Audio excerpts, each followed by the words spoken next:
Palamenti y'omulundi ogw'ekkumi kejjeeweza ennaku 10 ng'ekakkalabya emirimu gyayo. Wabula wakati mu kusoomozebwa okungi, ekifaananyi kya Palamenti eno eri bannayuganda si kirungi ensangi zino olw'ensonga ezitali zimu ezeekuusa ku nsaasaanya y'ababaka bano erabika ng'ey'ekyeyonoonero.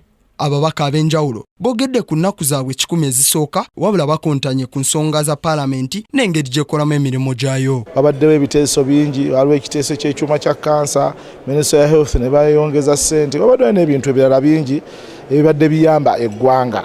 Ate era wabaddewo n'ebirala ebibadde bikaanyizibwako naye ng'ate constitutional right y'ab'MP wano ng'ebyemmotoka na biki byensuubira nti bigenze bulungi era bijja kgenda bulungi era nsuubira nti abantu bajja kutambula bulungi. Kinaakenyumirizaamu okuva lwe twajja kyekya okugaana kino ekiteeso kya ssekitoleke kyali tekiriimu mutwe n'amagulu.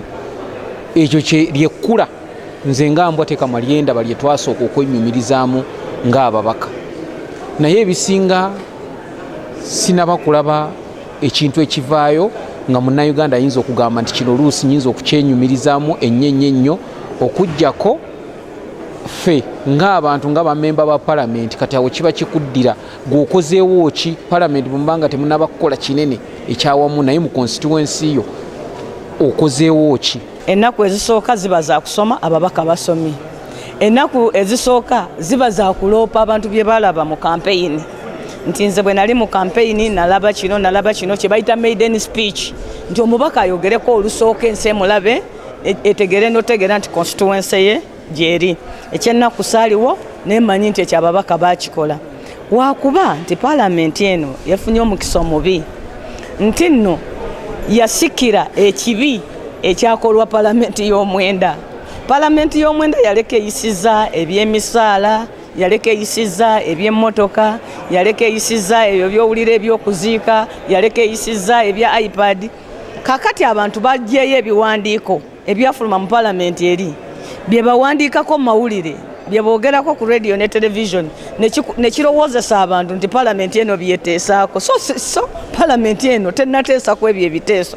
Gye buvuddeko omumyuka wa Sipiika wa Palamenti Jacob Oulanyah yagugumbula gavumenti olw'obutaleeta biteeso mu lukiiko lw'eggwanga olukulu wamu n'okulambika ensonga eziba ziri ku mwanje ennyo, ekintu ekiviiriddeko ababaka ba Palamenti okulabika nga batalina byakukola.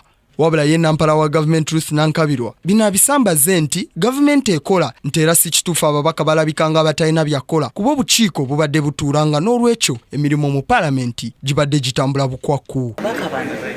Abakajja bwe tutyo nga twakatandika okubasuubira okuba nga bakoze miracle mu myezi 3 kibana nfaya. So nsuubira nti kwoteddako kati awo tugenda kudduka misinde. In fact bakoze na nnyo bwendaba ekigenda mu maaso mu committees.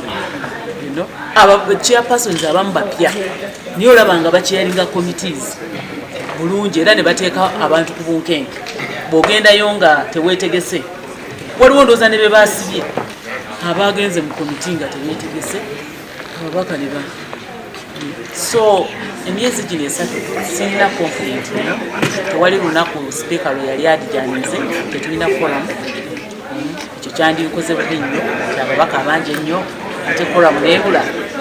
So entandikwa tebadde mbi. Mu nnaku 10 ezisoose za Palamenti ey'omulundi guno, ekifaananyi kya Palamenti eri bannayuganda kyenyamiza olw'okuba nti bangi bagiraba ng'eyagala okubanyunyuta obunyunyusi olw'essente z'emmotoka obukadde 200,000 ezigenda okubaweebwa n'endala nnyingi, ekintu ababaka kye bawakanyiza nti zino ssente ezisinga zali zayisibwa Palamenti ey'omwenda nga n'olwekyo bannayuganda babalanga bwemage. Palamenti eno tetulina ssente ze tusaba.